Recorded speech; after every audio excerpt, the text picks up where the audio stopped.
The Guiana highlands of South America were created by massive upheavals of the earth. Craggy plateaus faceted with sheer cliffs, some soaring over 2,000 meters. The most astonishing feature of all, gigantic sinkholes on a mesa called Sari-Sari-Nyama. They were discovered in 1964. The largest is over 350 meters in diameter and just as deep. Why and how did such enormous sinkholes open up on relatively flat mountaintops? Brewer has constructed the following hypothesis. Sari-Sari-Nyama was protruded from a layer of sandstone.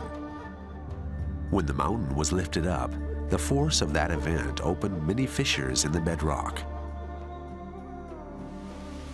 Then great rains fell, producing flows of water, large and small, infiltrating the mountain. Over a very long time, underground rivers carved out softer rock beneath the summit. When the water subsided, they left a domed air pocket, a cave. Then the roof, thinned with erosion, collapsed. That left the sinkhole we see today.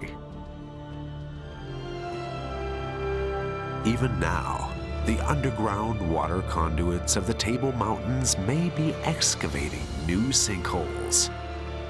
We can only imagine.